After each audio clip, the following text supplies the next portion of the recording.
I found the tracker on a Tuesday morning, stuck to the undercarriage of my 2008 Honda Accord like a metal tick.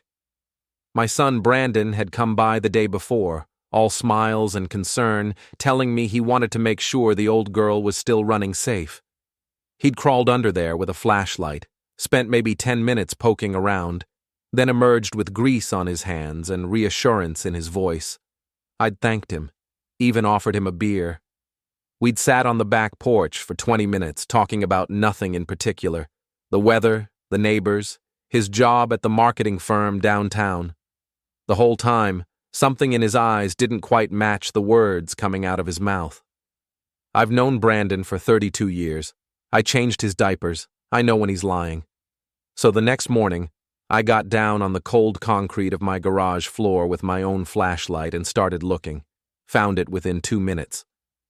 Black magnetic case, about the size of a deck of cards, tucked up behind the rear wheel well. GPS tracker. The kind you can buy online for a couple $100 and monitor from your phone. I sat there on the garage floor for a long time, holding that thing in my hands. The concrete was cold against my jeans. My knees ached. I'm 56 years old and I felt every year of it right then. My son, my oldest child, the boy I'd taught to ride a bike and throw a baseball, had put a tracking device on my car. The question wasn't why he'd done it. Not really. I'd been asking myself that question for months now, watching the way my kids treated me, the dismissive comments, the fake smiles, the way they'd started asking about my finances, about my will, about what I planned to do with the house. No, the question was what I was going to do about it. I stood up slowly, feeling my joints protest. Walked into the house and found a padded envelope in my desk drawer. Wrote out an address, picked a random street in Vancouver from a Google search, and sealed the tracker inside. Drove to the post office and sent it on its way. Express shipping. The clerk asked if I wanted insurance. No, I said. It's not worth anything. Then I went home and waited. My house sits on a quiet street in the suburbs, the kind of neighborhood where everyone waves from their driveways and nobody really knows each other. I bought it 28 years ago with my wife Linda, back when Brandon was 4 and our daughter Emily was just a baby. It's a 3-bedroom ranch with a decent yard, nothing fancy, but it's paid off and it's mine. Or at least, I thought it was mine. I spent the rest of that Tuesday doing normal things. Mowed the lawn, made myself lunch, watched the news. But my mind kept circling back to that tracker, wondering when Brandon would notice it was moving. Wondering what he'd do when he saw it heading north through Oregon, through Washington, crossing into Canada. The call came at 2 in the morning. I was in bed, not sleeping, just lying there in the dark. The phone buzzed on my nightstand, and I grabbed it fast before it could wake her. Unknown number. Hello? Silence. Then a voice, male, with an accent I couldn't place. Mr. Dalton? Thomas Dalton? Who is this? You sent something to my address today. A package. My heart started hammering. I think you have the wrong number. No, Mr. Dalton. I don't think I do. The package contained a GPS tracking device. Still active. Still transmitting. My name is Andrei Volkov. I'm a cybersecurity consultant, and I'm very curious why someone in Portland, Oregon, would mail a tracker to a random address in Vancouver. I sat up in bed, careful not to disturb Linda. Walked into the hallway and closed the bedroom door behind me. I don't know what you're talking about. Yes, you do. His voice was calm, almost amused. Because I traced the device. It's registered to a company called Secure Track Solutions, and the account that's monitoring it belongs to a Brandon Dalton. Your son, I assume. The hallway was dark, cold. I could feel sweat forming on my palms despite the chill. How did you find me? I'm very good at my job, Mr. Dalton, and I'm very curious about situations like this. A father being tracked by his son. That's unusual. That suggests something interesting is happening.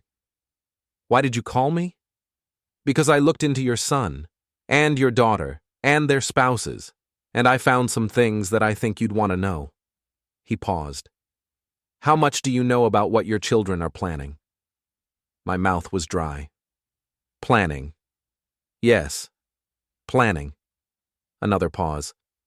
Mr. Dalton, I'm going to send you an email. It will contain some files. I suggest you look at them carefully, and then I suggest you call me back. Why would you help me? You don't even know me. For the first time, emotion crept into his voice. Let's just say I have some experience with family betrayal, and I don't like seeing good people get taken advantage of. Look at the files. Then we'll talk. He hung up. I stood in the dark hallway for a long time, phone in my hand, trying to process what had just happened. Some stranger in Canada had intercepted the tracker, had traced it back to Brandon, had called me in the middle of the night to tell me my children were planning something. The email arrived 10 minutes later.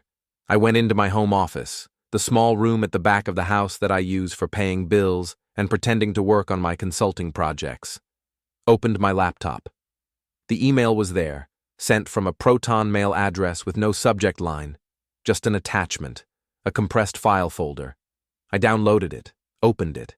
Inside were dozens of documents, screenshots of text conversations, bank statements, property records, legal documents. I started reading. An hour later, I was still sitting there, the laptop screen casting a pale glow across my face in the dark room. My hands were shaking, not from fear, from rage. Everything was there, the whole plan, laid out in text messages between Brandon and Emily, between Emily and her husband Derek, between Brandon and his wife Jessica. Months of conversations going back almost a year, planning how to get me to sign over the house, how to convince me to update my will, how to manipulate me into giving them access to my accounts. Dad's getting older, Emily had written to Derek. He's not thinking straight anymore. We need to move fast before he does something stupid. Your mom will help, Derek had replied. She knows he'll listen to her. Brandon to Jessica. The house is worth at least $400K. Split with M, that's $200 each, plus whatever's in his retirement accounts. Jessica to Brandon. What if he doesn't want to sell? Brandon. Then we make him want to. Mom's on board. She's tired of him too. I read every message, every document, every piece of evidence that Volkov had compiled. By the time I finished, the sun was starting to come up outside my window. Birds were singing. The world was waking up, and I was making a decision. Linda stirred when I came back to bed, rolling over to squint at me in the early morning light. Tom, where were you? Couldn't sleep, I said. Went to read for a bit. She grunted and went back to sleep. I lay there beside her, staring at the ceiling, and started planning. My wife of 30 years had betrayed me. My children had betrayed me. Their spouses were in on it. Everyone I'd trusted, everyone I'd built my life around, had been plotting behind my back to take everything I had. They thought I was weak, stupid, easy to manipulate. They were wrong. I got up at 7, made coffee, and went back to my office. Wrote a reply to Volkov's email. Thank you for this. I need your help. What do you want in return? His response came back within minutes. Nothing. Just the satisfaction of watching bad people get what they deserve. Tell me what you need. I smiled for the first time in hours. Then I started typing. Brandon called around 9 that morning. I was eating breakfast, forcing down toast and eggs, while Linda got ready for her shift at the hospital. She's a nurse, works 3 12-hour shifts a week in the ER. Today was one of her work days, which meant I'd have the house to myself all day. Hey, Dad, Brandon said when I answered. His voice was tight, worried. How's it going? Fine, I said. What's up? Nothing, just checking in. Haven't heard from you in a few days. This was a lie. He'd been here 2 days ago, but I let it slide. I'm good. Just been busy with some projects. Cool. A pause. Hey, random question. You haven't noticed anything weird with your car, have you? There it was. Weird how? I don't know, just, you been having any issues with it? Electrical problems, anything like that? Nope. Runs like a dream. Why? Another pause. Longer this time. No reason. Just wanted to make sure everything was okay after I looked at it. Everything's perfect. Thanks for checking, son. We hung up. I sat there at the kitchen table, coffee mug in my hands, and felt something cold settle in my chest. That was confirmation. He knew the tracker was gone. He'd seen it moving across the continent, and now he was panicking. Good. Linda came into the kitchen, her scrubs on, hair pulled back. She kissed me on the cheek, grabbed her keys, and headed for the door. I'll be home around 9 tonight, she said. There's leftover chicken in the fridge if you want lunch. Thanks, hon.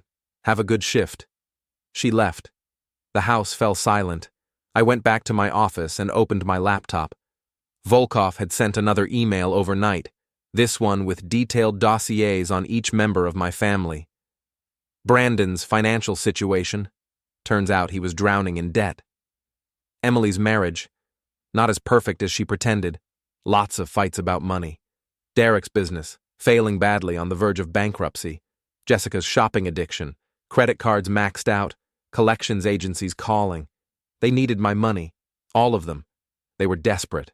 And I was going to use that desperation to destroy them. I spent the morning making lists, writing out everything I knew, organizing the information Volkov had provided. By noon, I had a plan. Not a complete plan, not yet, but the beginnings of one. A framework. Step 1. Gather more information. I needed to know exactly what they were planning, in detail. When they were going to make their move. How they were going to convince me to sign over my assets. Step 2. Cut off their access, quietly, without them knowing. Change bank accounts. Update passwords. Make sure they couldn't touch anything that belonged to me. Step 3. Turn them against each other. Plant seeds of doubt. Make them suspicious of one another. Watch them tear each other apart. Step 4. Strike back. Hard. Make them lose everything they'd built on my back. I ordered lunch from a Chinese place down the street. Ate it at my desk while I worked. The food was tasteless. I barely noticed what I was eating. My mind was racing, putting pieces together, seeing patterns. Around 3 in the afternoon, Emily called. "Hi, Daddy," she said. She always called me Daddy when she wanted something. Sweet voice, fake affection. "How are you?" "I'm good, sweetheart. What's going on?" "Nothing much. Just wanted to see if you and Mom wanted to come to dinner this weekend. Derek and I thought it would be nice to have everyone together." Everyone. That meant Brandon and Jessica too. A family meeting. "That sounds nice," I said. "What's the occasion?" "No occasion. Just miss you guys. It's been a while since we all sat down together." "Okay, I'll check with your mom, but I'm sure she'd love that." "Great. Saturday at 6, I'll make that pot roast you like." We hung up. I sat back in my chair, thinking. A family dinner. This weekend. That meant they were making their move soon. Probably planning to corner me, present a united front. Mom, kids, spouses, all of them together, pressuring me to do whatever they wanted. They thought they were so smart. I called Volkov. He picked up on the first ring. "Mr. Dalton, how can I help you?" "I need surveillance," I said. "Audio, if possible. My daughter's having a family dinner this Saturday. I need to know what they're saying when I'm not in the room." "Easy. I'll send you a device. Small microphone, wireless transmitter. You'll be able to hear everything from your phone." "How much?" "Consider it a gift. I told you. I'm enjoying this." "Why?" I asked. "Seriously, why are you helping me?" He was quiet for a moment. Then, "My brother stole from me. Years ago. Took money from our family business, nearly bankrupted us. By the time I found out, he'd fled to another country. I never got my revenge. But I can help you get yours." "I'm sorry." "Don't be sorry. Just win." The device arrived Thursday morning by express courier. Small black box, no bigger than a button, with a magnetic backing. Instructions included, simple enough that even I could figure it out.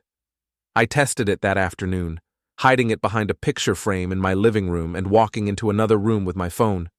Crystal clear audio, perfect. Friday, I went to the bank, closed out my main checking account, and opened a new one at a different bank across town.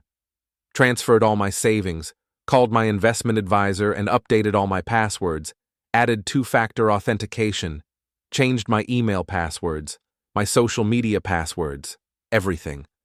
It took all day, but by Friday evening, my children had no way to access any of my accounts. They didn't know it yet, but the door had just closed in their faces. Linda came home from work Friday night exhausted, collapsing on the couch with a glass of wine. I sat beside her, watching TV, playing the role of the supportive husband. She had no idea what was coming, no idea that I knew about her involvement. That hurt worse than anything else. My kids, I could almost understand. They were spoiled, entitled. I'd probably helped make them that way, but Linda, my wife, the woman I'd loved for 3 decades, that was betrayal on a different level. "You okay?" she asked during a commercial break. "You seem quiet." "Just tired," I said. "Long week." "You're not getting sick, are you?" "No, I'm fine." She patted my leg. "Well, it'll be nice to see the kids tomorrow. Emily's really excited about dinner." "Yeah," I said. "Should be great." She had no idea. Saturday came bright and clear. Beautiful spring day, trees blooming, birds singing, the kind of day that makes you glad to be alive. Linda spent the morning fussing over what to wear, finally settling on a blue dress that she thought made her look younger. I put on slacks and a button-down shirt. We looked like a normal couple heading to a normal family dinner. The drive to Emily's place took 20 minutes. She lived in a nice subdivision on the other side of town, one of those neighborhoods with big houses and manicured lawns.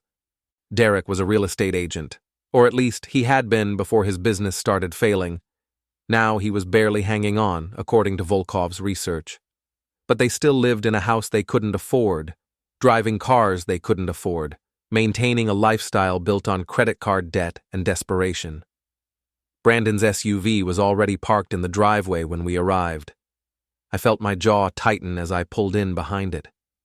Linda squeezed my hand. "It's going to be a nice evening," she said. "Try to enjoy it." I forced a smile. "Of course." Emily opened the door before we could knock, pulling us both into hugs. "Mom! Dad, come in, come in!" The house smelled like pot roast and fresh bread. Emily had always been a good cook, I'd give her that. Brandon and Jessica were already in the living room, drinks in hand. They stood up when we entered, all smiles and greetings. "Hey, Dad," Brandon said, shaking my hand. "Good to see you." "You too, son." Derek emerged from the kitchen, wiping his hands on a dish towel. "Tom, Linda, welcome. Can I get you folks something to drink?" We settled into the usual routine. Small talk, drinks, appetizers, everyone being pleasant and polite and fake. I watched them all carefully, noting the glances they exchanged when they thought I wasn't looking. The way Linda kept checking her phone. The way Brandon seemed nervous, fidgeting with his glass. They were preparing for something. Dinner was served at 7. We all sat around Emily's dining room table, the good china out, candles lit. It would have been a Norman Rockwell painting if Norman Rockwell painted lies and betrayal. Halfway through the meal, I excused myself to use the bathroom. Instead, I slipped into Emily's home office, a small room off the hallway, and planted the listening device under her desk. Took 10 seconds. Then I went to the bathroom, flushed, washed my hands, and returned to the table. "Everything okay, Dad?" Emily asked. "Perfect," I said. We finished dinner. Emily brought out dessert, apple pie, my favorite. We ate, we talked, everything normal, everything fine. Then, as Linda and Emily started clearing dishes, Derek looked at Brandon and gave a small nod. "Hey, Tom," Derek said. "While the ladies are in the kitchen, can we talk to you about something? Man to man." "Here we go?" "Sure," I said. "What's on your mind?" Brandon and Derek exchanged another look. Then Brandon leaned forward, his face serious. Dad, we're worried about you. I raised an eyebrow. Worried? Why? You're not getting any younger, Derek said. And we think it's time to have some serious conversations about your future, your finances, your plans. What about them? Well, Brandon said carefully, we think you should consider simplifying things. The house is a lot of work. Your accounts are complicated. We're concerned that if something happened to you, Mom would be overwhelmed. I took a sip of water. Something like what? You know, an accident, a health issue. Things happen, Dad. I'm 56. I'm healthy. Right now? Derek said. But we want to make sure you're prepared. That's why we think you should consider transferring some assets into a family trust. Give Emily and Brandon some authority to help manage things. There it was, the pitch, wrapped in concern and family love, but really just a grab for control. A trust, I repeated. It's standard estate planning, Brandon said. Smart people do it all the time. That way, if anything happens, everything's already set up. No probate, no complications. And you two would manage this trust? We'd help, yeah. With Derek's real estate experience and my business background, we'd make sure everything was handled properly. I sat back in my chair, watching them. They looked so earnest, so sincere. If I hadn't read their text messages, I might have believed they actually cared. I'll think about it, I said. Brandon's face fell slightly. Dad, we really think... I said I'll think about it. An uncomfortable silence. Then Linda and Emily came back from the kitchen, sensing the tension. Everything okay in here? Linda asked. Fine, I said, standing up. Just talking about boring financial stuff. Listen, it's getting late. We should probably head out. Emily looked disappointed. Already? We were hoping you'd stay a bit longer. Your mom has an early shift tomorrow. We should get going. We said our goodbyes, hugs, promises to do it again soon. The whole fake family routine. Then Linda and I were back in the car, driving through the dark streets toward home. What did the boys talk to you about? Linda asked. Nothing important? Financial planning stuff? Oh, that's good that they're thinking about that. I glanced at her. She was looking out the window, her face unreadable in the darkness. Yeah, I said. Real good of them. When we got home, Linda went straight to bed. I told her I wanted to stay up and watch TV for a bit. She kissed me goodnight and disappeared into the bedroom. I sat on the couch with my phone, opened the app that Volkov had installed, and started listening. The audio from Emily's house came through crystal clear. Emily's voice. Well, that didn't go as planned. Brandon. He's being stubborn. Derek. We need to push harder. He's not going to just agree to this on his own. Linda. Give him time. I'll work on him. My hands tightened on the phone. Jessica. How much time? We need this to happen soon. Our credit cards are maxed. The bank is calling about the mortgage. Brandon. I know, babe, I know. But we can't rush it. He'll get suspicious. Emily. He already seems suspicious. Did you see the way he looked at us during dinner? Linda. He's always been paranoid. Don't worry, I'll talk to him this week. Convince him it's the right thing to do. Derek. What if he refuses? What if he digs in his heels? A long pause. Then Linda's voice, cold and calculating. Then we move to Plan B. Get him declared incompetent. I'm his wife. I'd have medical power of attorney. We could claim he's developing dementia or something. My heart stopped. Brandon. Mom, that's... Linda. That's what? Extreme? He's standing in the way of all of us having better lives. I've been married to him for 30 years. I've earned this. You kids have earned this. He owes us. Emily. What if he finds out what we're planning? Linda. He won't. He's too trusting. Too stupid to see what's right in front of him. I turned off the recording. Sat there in the dark living room, phone in my hand, feeling something break inside me. Too trusting. Too stupid. My wife of 30 years. The woman I'd loved. Built a life with. raised children with. She thought I was stupid.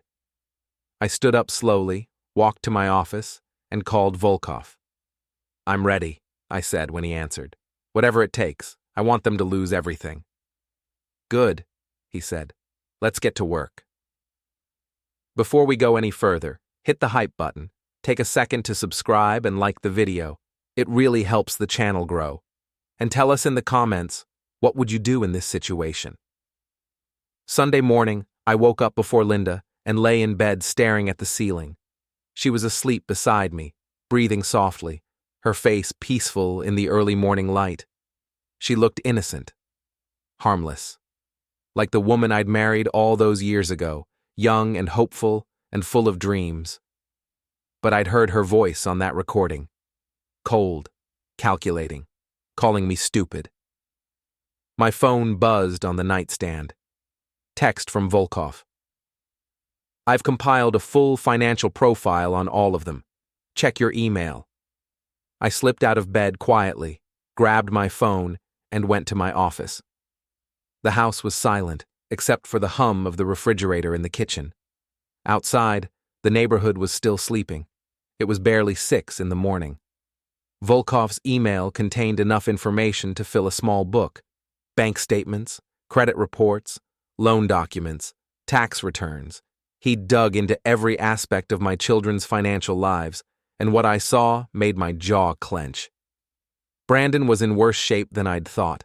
He'd lost his job 3 months ago, something he'd never mentioned to me, and was burning through savings at an alarming rate. The marketing firm he'd bragged about working for had gone under, laying off half its staff. He'd been unemployed ever since, lying to everyone about going to work each day. His mortgage was 2 months behind. His car payments were late. Credit card debt totaling over $60,000. Emily and Derek weren't much better. Derek's real estate business had collapsed during the last market correction. He hadn't closed a sale in 8 months. They were living on Emily's salary as a dental hygienist, which wasn't nearly enough to support their lifestyle. Their house was underwater. They owed more on it than it was worth. Collections agencies were calling daily. Jessica's shopping addiction was documented in painful detail. Thousands charged to department stores, online retailers, jewelry, clothes, shoes, things they didn't need and couldn't afford. And Brandon had enabled every bit of it, probably to keep her happy, to maintain the illusion that everything was fine. They were drowning, all of them, and they saw me as their life raft. I sat back in my chair, processing it all. These were my children. I'd raised them, loved them, provided for them, and now they were planning to rob me because they'd made bad decisions. Well, 2 could play that game. I started making calls. First, my lawyer. Glenn Patterson had been handling my legal affairs for 20 years. Good man, honest, discreet. I told him I wanted to update my will immediately. He said he could see me Monday morning. Second, my accountant. Same story. I needed a full review of my finances, a plan to protect my assets. She could fit me in Monday afternoon. Third, a private investigator Volkov had recommended. Local guy, former cop, specialized in surveillance and background checks. He could start immediately. By 9 in the morning, I had appointments set up and a team forming. Linda woke up around 9:30, shuffled into the kitchen in her bathrobe. "You're up early," she said, pouring coffee. "Couldn't sleep." "Everything okay?" I looked at her. Really looked at her, trying to see the woman who'd called me stupid, the woman who'd suggested having me declared incompetent. But all I saw was the face I'd known for 3 decades, the face I'd kissed on our wedding day, the face I'd seen in the delivery room when our children were born.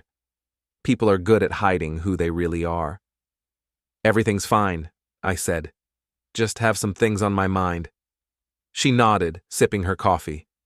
"You want to go out for breakfast? That diner you like?" "Sure. Give me 20 minutes to shower."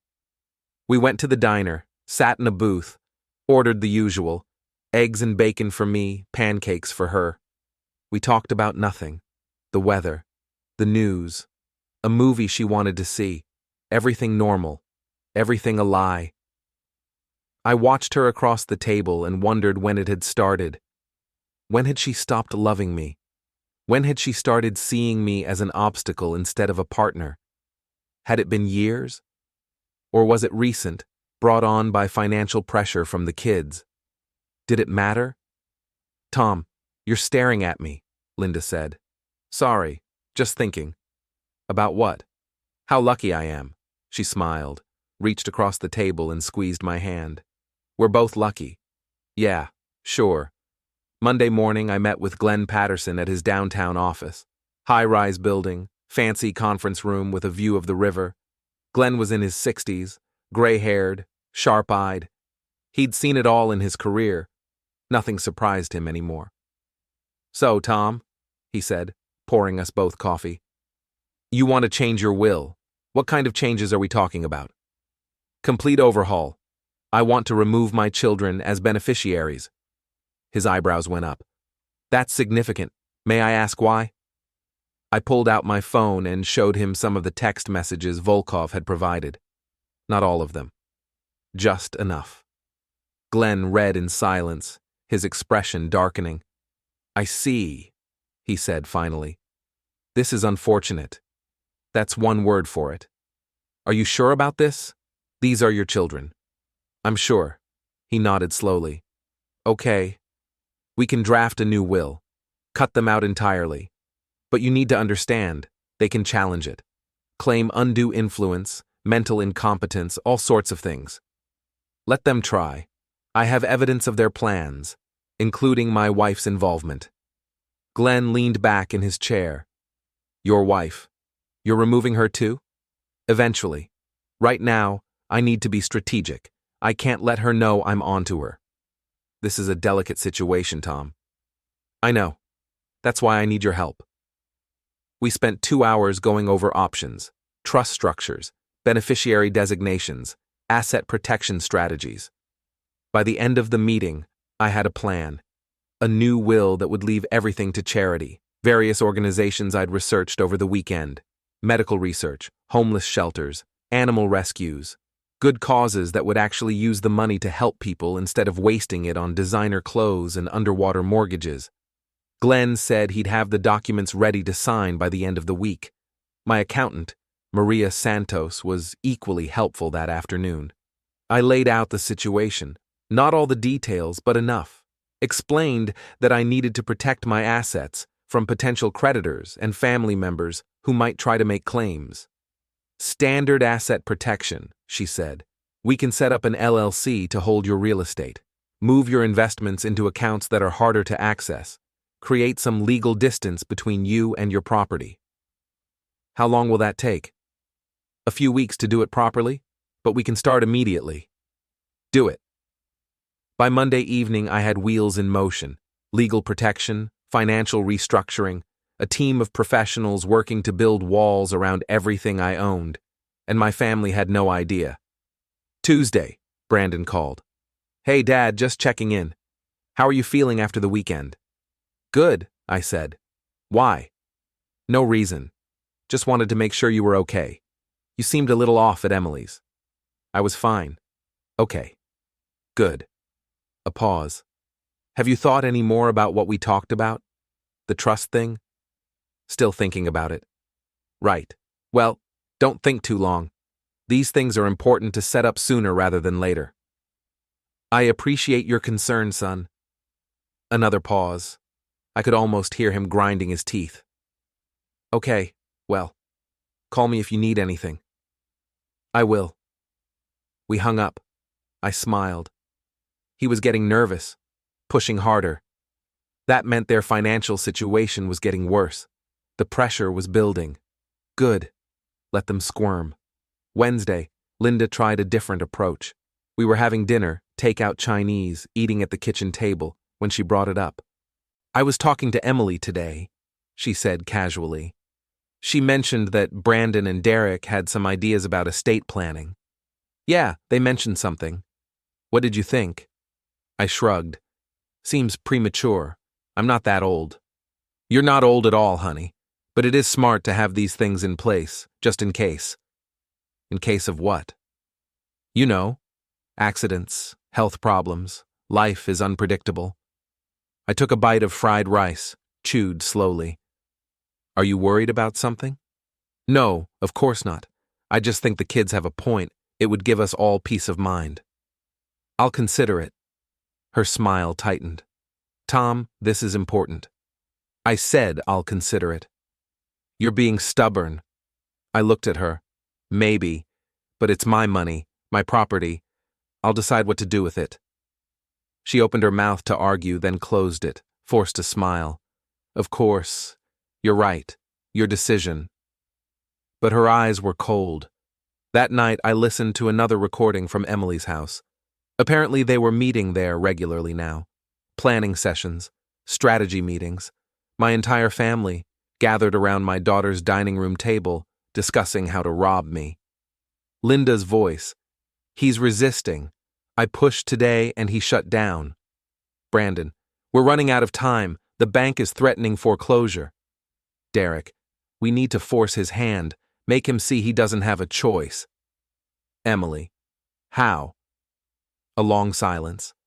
Then Jessica's voice, tentative. What if something happened? An accident. Nothing serious, just enough to scare him? Linda. What kind of accident? Jessica. I don't know. A fall? Something that would make him realize he needs help? Brandon. Jess, that's... Derek. Actually, that's not a terrible idea. A health scare would give us leverage, make him dependent. Then it would be easier to convince him to sign over authority. Emily. I don't know. That seems extreme. Linda. Is it? He's being unreasonable, and we're all suffering because of his stubbornness. I turned off the recording, sat there in my dark office, hands shaking. They were talking about hurting me. Maybe not seriously, but enough to make me vulnerable, enough to give them control, my own family. I called Volkov. They're escalating, I said, talking about staging an accident. I heard, he said. I've been monitoring the surveillance. Don't worry. We'll handle it. How? First, we make sure you're never alone with any of them. Always in public. Always with witnesses. Second, we accelerate our plans. Hit them before they can hit you. What did you have in mind? Brandon's unemployment is public record now, right? He's been claiming he still has a job. What if his wife found out he'd been lying? I felt a smile creep across my face. Keep talking. And Derek's business. He's got some properties he's trying to sell. What if we made sure those deals fell through? Eliminated his last chance to recover? Can you do that? I can do anything, Mr. Dalton. That's what I do. We talked for an hour, planning, strategizing. By the end of the call, I had a clear picture of what was coming next. The first strike would come at Brandon, hard and fast, right where it would hurt most. Thursday morning, I implemented phase 1 of the plan. Brandon's wife, Jessica, thought he was going to work every day. He'd leave the house at 8 in the morning, dressed in business casual, carrying a briefcase. He'd come home at 6, complaining about meetings and deadlines. The perfect act. Except he wasn't going to work. According to the private investigator I'd hired, a guy named Paul Reeves, Brandon was spending his days at coffee shops, libraries, anywhere with free Wi-Fi, applying for jobs online, playing on his phone. Jessica had no idea. I fixed that. Paul had been following Brandon for 3 days, documenting his routine. Thursday morning, while Brandon was sitting in a Starbucks playing Candy Crush on his phone, Paul approached Jessica at her gym, struck up a conversation, friendly, casual, mentioned he'd seen her husband around town during the day. Really? Jessica said. He must have been on a lunch break. At 11 in the morning? At a coffee shop? For 3 hours? Paul showed her photos, time-stamped. Brandon sitting alone, no laptop, no work materials, just wasting time. Jessica's face went white. Are you sure that's him? Pretty sure, ma'am. Thought you'd want to know. Paul walked away, leaving her standing there with her phone in her hand, staring at the photos. I got the report that afternoon. Jessica had called Brandon, demanded he come home immediately. There had been shouting, accusations. Brandon had finally admitted the truth. He'd lost his job months ago, had been too embarrassed to tell her, had been hoping to find something new before she found out. Jessica had kicked him out of the house. Volkov called me that evening. Phase 1 successful, he said. Brandon and Jessica are done. She filed for separation this afternoon. That was fast. Hell hath no fury like a woman lied to about unemployment while drowning in credit card debt. What about Brandon? Where is he? Staying at a cheap motel across town. He called Emily about an hour ago, crying, told her everything. Did he mention me? No, he's too consumed with his own problems right now. I felt no satisfaction, no joy, just a cold, empty feeling in my chest. This was my son. I'd raised him, loved him, and now I was systematically destroying his life. But he'd tried to do the same to me first. Friday, I met Linda for lunch at a restaurant downtown. She seemed distracted, checking her phone constantly. Everything okay? I asked. What? Oh, yes. Fine, just worried about Brandon. What about Brandon? She looked up, startled. You didn't hear? He and Jessica are separating. I forced surprise onto my face. What? When? Yesterday. Apparently he lost his job months ago and didn't tell her. She's devastated. That's terrible. It is, and the timing is just awful. She shook her head. He needs help, Tom. Financial help. He's going to lose everything. Here we go. What kind of help? Money. He needs money to get back on his feet, pay his mortgage, keep the bank from foreclosing. How much money? I don't know. Enough to catch up his bills, maybe 20 or 30,000. I took a sip of water. That's a lot. I know, but he's our son. We can't just watch him lose his house. He should have told us he lost his job. He was embarrassed. You know how men are about these things. I looked at her across the table. No, I don't know how men are about these things. Tell me. She frowned. What's that supposed to mean? I mean, I've never been in Brandon's position. I've never lost my job and lied about it. So I don't understand the psychology. Tom, you're being difficult. Am I? Or am I just being realistic? Brandon made bad choices. He lied to his wife. He got himself into this mess. Why should I bail him out? Linda's face hardened. Because he's your son. And that means I should give him $30,000 I've worked hard for, so he can keep pretending he's more successful than he is? That's a cruel way to put it. It's an honest way to put it. We finished lunch in silence. Linda was furious. I could see it in the set of her jaw, the way she stabbed at her salad. But she kept quiet, maintained her composure. In the car on the way home, she tried again. Tom, please reconsider. Brandon really needs help. He can get a job. It's not that simple. His industry is competitive. It takes time. Then he'll have to make do until he finds something. What about the house? If he loses the house? He should have thought about that before he charged $60,000 to credit cards. She stared at me. How do you know about his credit cards? Too much information. I'd slipped. Brandon mentioned it once, a while back. She didn't look convinced, but she let it drop. That night, Emily called. Her voice was strained. Dad, have you talked to Brandon? No. Your mom told me about his situation. It's bad, Dad. Really bad. He's falling apart. I'm sorry to hear that. We need to help him, as a family. What kind of help did you have in mind? Financial support, just enough to get him through the next few months. Your mother mentioned $30,000. That would cover his immediate needs, yes. I paused. Let the silence stretch out. Emily, I'm curious. When Brandon called you about this, did he ask you to call me, or was this your idea? Another pause. What difference does it make? I'm just wondering if this is a coordinated effort. You, your mom, maybe Derek, all working together to convince me to hand over money. Dad, that's not... Because it feels like that. It feels like you've all decided that I'm the solution to Brandon's problems. The bank of Dad, always open. That's not fair. Isn't it? Tell me, Emily, when was the last time you called me just to talk? Just to see how I was doing? Not to ask for something or push some agenda? Silence. That's what I thought, I said. I love you, sweetheart, but I'm not a piggy bank. Brandon needs to handle his own problems. I hung up, sat there on the couch, phone in my hand, feeling something hard settle in my chest. This was it, the point of no return.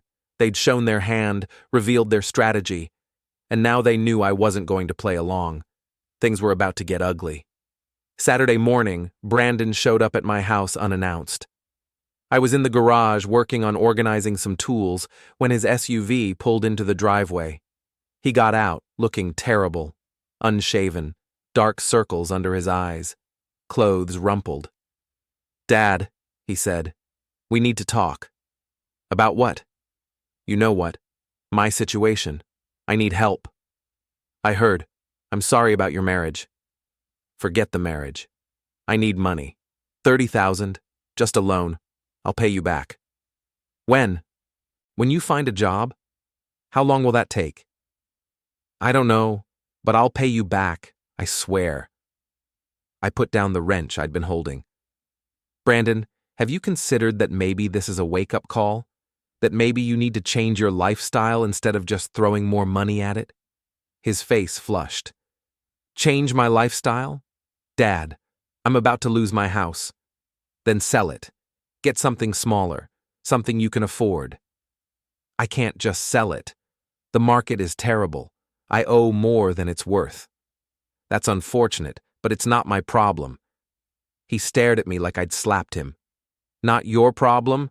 I'm your son. And you're 32 years old, an adult, responsible for your own choices. Mom said you'd help." "Did she?" "Yeah, she said you'd give me the money, that it was no problem." I felt anger rise in my chest. "Your mother doesn't speak for me about my finances. So you're just going to let me lose everything?"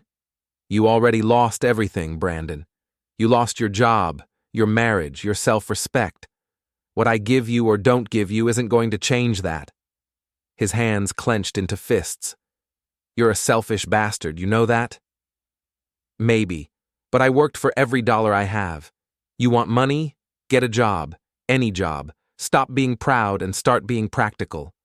I have bills. Then declare bankruptcy. Start over. It's not the end of the world." He stood there, breathing hard, his face red. "I can't believe you're doing this." "Doing what? Refusing to enable your bad decisions?" "You're my father. And you're an adult who needs to take responsibility for his life." He turned and walked back to his SUV, slammed the door, peeled out of the driveway fast enough to leave rubber on the street. I stood there in the garage, watching him go. Linda appeared in the doorway from the house. "What was that about?" "Brandon wanted money." "And?" I said no. Her expression darkened. "Tom, he's desperate." "I know. We have to help him." "No, we don't." "Yes, we do. He's our son." I walked past her into the house. She followed. "Tom, listen to me." "No, Linda. You listen to me. I'm done. Done being treated like an ATM. Done being manipulated. Done being taken for granted." "What are you talking about?" "I'm talking about this family treating me like I exist, only to solve their problems with my wallet. Brandon wants money. Emily wants help with Derek's business. Everyone wants something. And nobody cares about me except as a resource. That's not true, isn't it? When was the last time any of you did something for me? Visited just because? Called to see how I was doing?" She crossed her arms. "You're being ridiculous." "Am I? Tell me, Linda. Honestly. Do you love me? Or do you just love what I can provide?" Her face went pale. "How dare you ask me that? It's a simple question. We've been married for 30 years. That's not an answer." She stared at me for a long moment, then turned and walked into the bedroom, slammed the door. I stood in the living room alone and felt something inside me go numb. This was my family. This was what 30 years had built. My phone buzzed. Text from Volkov. Phase 2 ready? Derek's property deals. Should I proceed? I typed back. Yes. The war had begun. Wednesday morning arrived with a clarity I hadn't felt in years. I woke up in a hotel room. I'd checked in late the night before, couldn't stomach the thought of going back to the house, and for the first time in months, I felt calm, centered, ready. The court hearing was at 9. Glenn Patterson had filed the emergency protective orders yesterday afternoon. Now we had to convince a judge that my family posed a legitimate threat. I met Glenn outside the courthouse at 8:30. He was carrying a briefcase stuffed with documents. Morning, Tom. How are you holding up? Better than expected. Good, because this is going to be rough. Your wife and kids will be in there. They'll fight this. Let them. We went through security and made our way to the third-floor courtroom. Linda, Brandon, Emily, Derek, and Jessica were already there, sitting together on one side of the gallery. They all looked up when I entered. The hatred in their eyes was palpable. Linda stood up. Tom, can we please talk about this? No, I said. Save it for the judge. We took our seats on the opposite side. Glenn arranged his papers while we waited. At exactly 9, the bailiff called the court to order and Judge Margaret Reynolds entered. She was a no-nonsense woman in her 60s, gray-haired and sharp-eyed. Case number 24-5839, the bailiff announced. Thomas Dalton versus Linda Dalton, Brandon Dalton, Emily Wade, Derek Wade, and Jessica Dalton, emergency protective orders. Judge Reynolds looked down at the documents in front of her. This is unusual. Mr. Dalton is seeking protective orders against his entire family. Mr. Patterson, you're representing the petitioner? Glenn stood. Yes, Your Honor. Make your case. Glenn did. For 20 minutes, he laid out everything. The surveillance evidence, the text messages, the plans to steal from me, the discussion about causing me physical harm, the attempt to have me declared incompetent. He presented Dr. Chen's psychiatric evaluation, bank records showing I was financially sound, documentation of my competence and decision-making ability. Judge Reynolds listened without interrupting, her expression neutral. When Glenn finished, she turned to the other side. Does the family have representation? Linda stood. Your Honor, we can't afford a lawyer, but this is all a misunderstanding. My husband is confused. He's not thinking clearly. Are you claiming he's mentally incompetent? Not legally, but then on what basis are you challenging his petition? On the basis that we're his family. We love him. We wouldn't hurt him. Judge Reynolds picked up a document. I'm looking at a transcript of a conversation that took place at your daughter's home on Sunday evening. In it, your son Brandon discusses stealing from Mr. Dalton's bank accounts. Your son-in-law, Derek, discusses accessing those accounts without permission. And you, Mrs. Dalton, discuss having your husband declared incompetent. How do you explain that? Linda's face went white. That recording was illegal. It was made without our consent. Was it made in your daughter's home? Yes. And was Mr. Dalton aware it was being recorded? He wasn't there. That's not what I asked. Was he aware the recording device was present in his daughter's home? Glenn spoke up. Your Honor, Mr. Dalton owns the recording device. It was placed in his daughter's home for the purpose of protecting himself from threats he had good reason to believe were being made. Objection, Linda said. He had no right.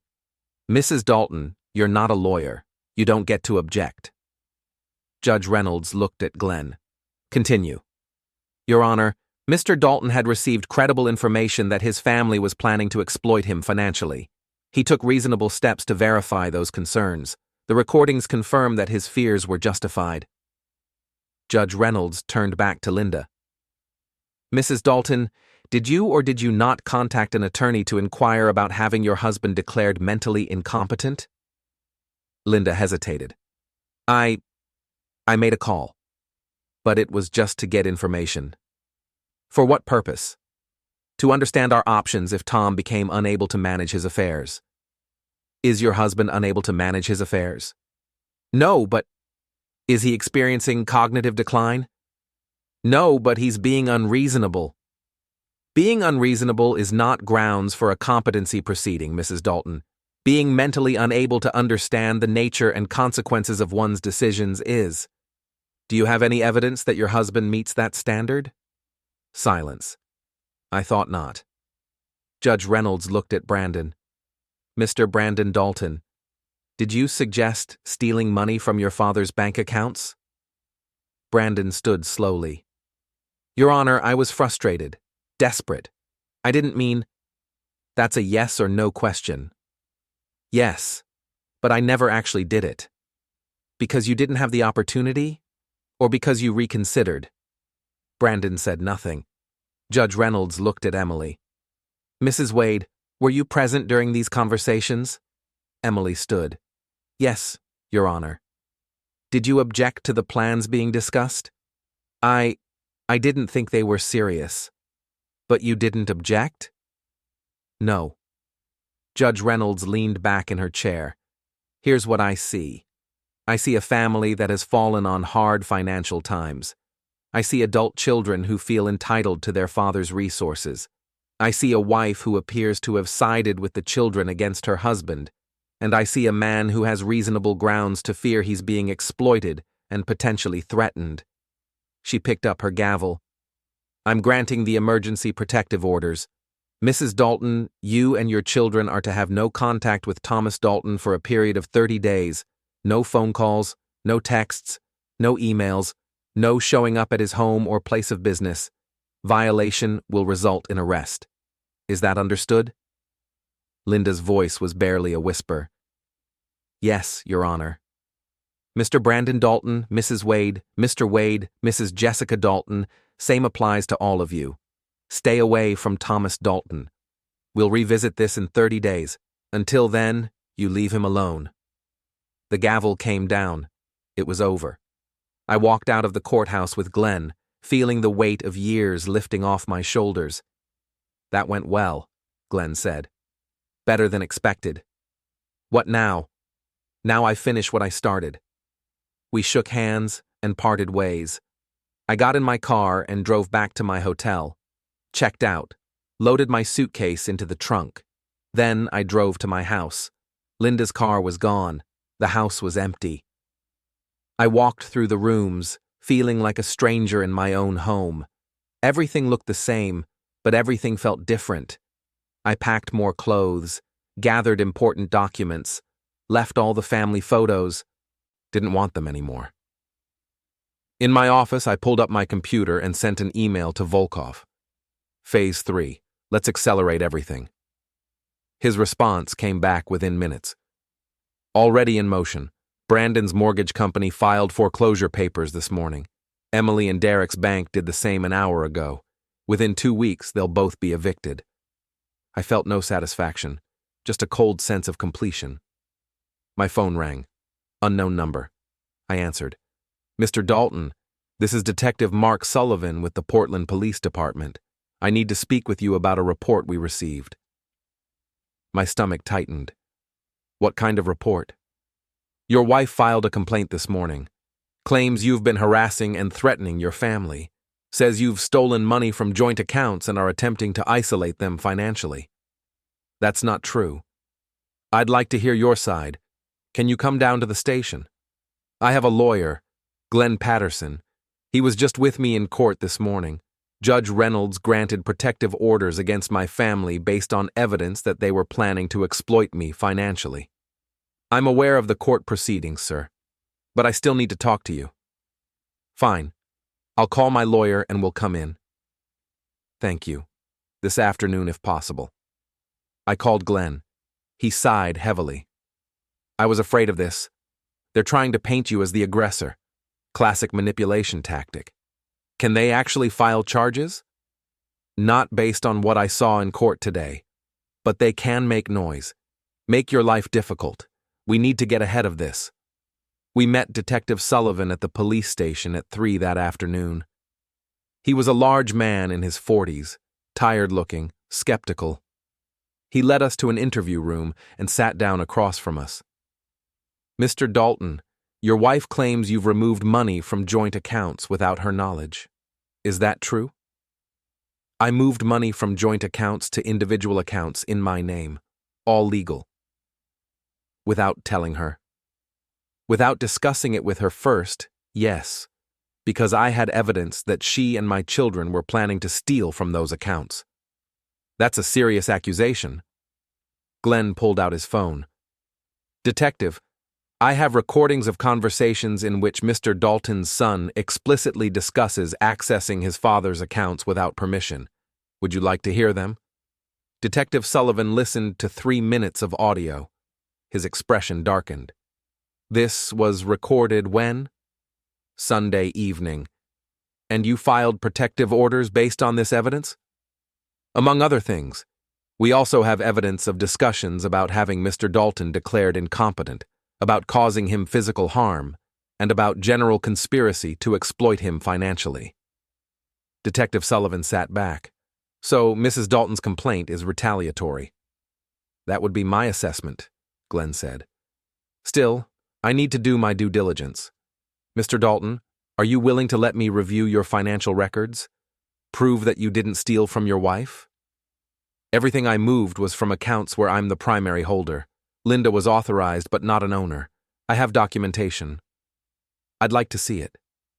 Glenn pulled out more papers, bank statements, account agreements, signature cards, everything showing that the money I'd moved was legally mine. Detective Sullivan reviewed it all carefully. Then he closed the folder. "Mr. Dalton, I don't see any crime here. You moved your own money. Your wife may not like it, but that's a civil matter, not a criminal one." "So you're not filing charges?" "No charges. But I will note in my report that your family made a false claim. That might be helpful if they try this again." "Thank you, Detective." We left the police station. Glenn looked relieved. "That could have gone worse." "They're desperate," I said, lashing out.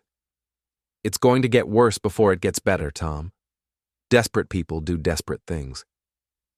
"Let them. I'm ready." That evening, back at my hotel, I got another call from Volkov.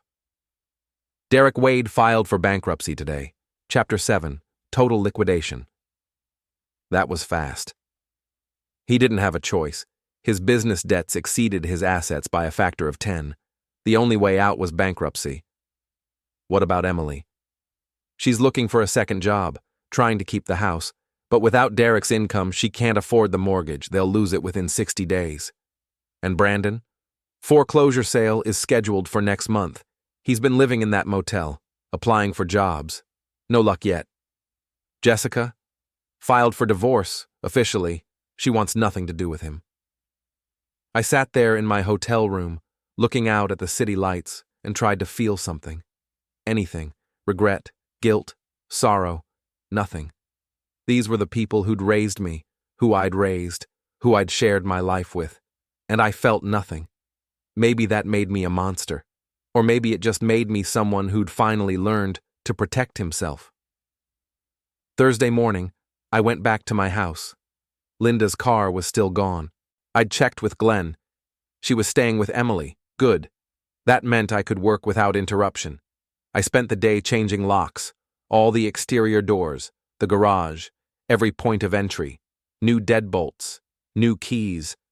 Linda's old keys would be useless. I changed the security codes, the garage door opener, the alarm system, everything. Then I went through the house room by room and removed anything that belonged to Linda. Clothes, toiletries, personal items. Boxed it all up, 23 boxes, put them in the garage for her to collect later. While I was working, my phone rang. Emily, I didn't answer. The protective order meant she wasn't supposed to contact me. I saved the voicemail. "Dad, please. I know the court said we can't talk, but I'm begging you. We're going to lose everything. Derek filed for bankruptcy. We're going to lose the house. I'm trying to find work, but it's not enough. Please, I'm your daughter. Help us." Desperation in every word. I deleted the message. An hour later, Brandon called. Same story. Voicemail, saved but not listened to. Then Linda. Her message was different. Tom, this is insane. We've been married for 30 years. You're throwing it all away over money, over pride. I made mistakes. The kids made mistakes, but we're still family. We can fix this. Please call me, please. Delete. By evening, I'd received 17 calls. None answered, all saved as evidence that they were violating the protective order. I called Detective Sullivan. They're harassing me, multiple calls despite the court order. Forward me the records. I'll have a patrol car swing by wherever they're staying. Give them a warning. Thank you. Mr. Dalton, for what it's worth, I've seen cases like this before. Family exploitation of elderly relatives. It usually doesn't end well. I'm not elderly. No, but the pattern is the same. People think they're entitled to someone else's money just because they're related. I'm sorry you're going through this. I appreciate that, Detective. Friday, I met with a divorce attorney. Maria Costa came highly recommended. Aggressive, thorough, and experienced in high-conflict divorces. Mr. Dalton, tell me about your marriage. I told her everything. The betrayal, the recordings, the protective orders, the false police report. She listened, taking notes, her expression neutral. How long have you been married? 30 years. Any prenuptial agreement? No. Children? 2, both adults. What are your assets? I laid it out. The house, worth about $400,000, fully paid off. Retirement accounts totaling $600,000. Savings and investments around $300,000. A modest pension. Social Security when I hit retirement age. So roughly $1.3 million total? Approximately. Oregon is an equitable distribution state. The court will divide assets fairly, which usually means 50-50, unless there are compelling reasons otherwise. Compelling reasons like my wife conspiring to rob me? That would be a factor, yes. But you need to understand, Tom. May I call you Tom? Please. Tom, divorce is ugly. Your wife will fight.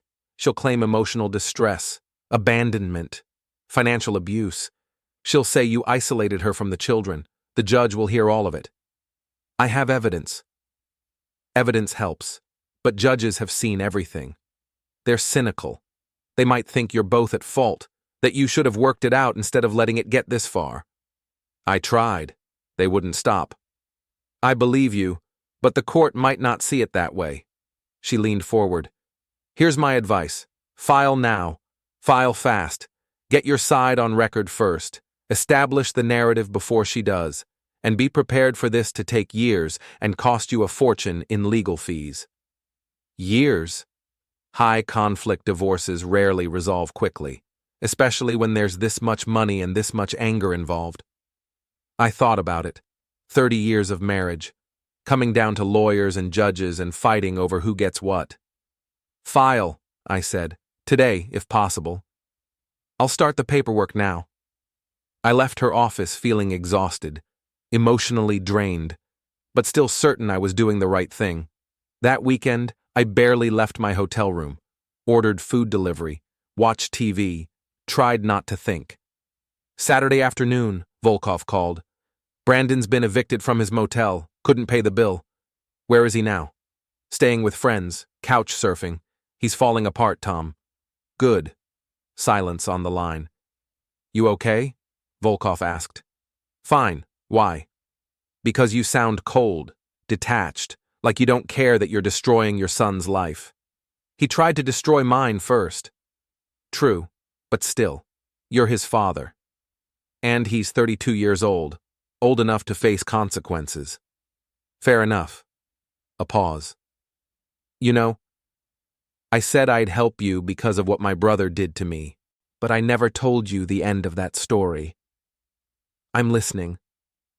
After he stole from me, after he ran to another country, I spent years tracking him, finding him, planning revenge. And when I finally had the chance to ruin him, really ruin him, destroy his life like he destroyed mine, I couldn't do it. Why not? because he was still my brother, and I realized that destroying him would destroy me too. The hate, the anger, the obsession, it was eating me alive. So I let it go, walked away, started over. Are you saying I should let this go? I'm saying you should think about what comes after the revenge, after the destruction. What's left for you? I thought about it. Peace. Maybe. Or maybe just emptiness. I'll take emptiness over betrayal. Your choice, Tom. Just remember, once you cross certain lines, you can't uncross them. I know. Good luck. He hung up. I sat there in my hotel room, staring at my phone, wondering if he was right, if I was going too far, if I'd regret this someday. Then I remembered Linda's voice on that recording, calling me stupid, saying I was too trusting to see what was right in front of me. No, I wouldn't regret this. They'd made their choices. Now they'd live with them. Just like I had to live with mine.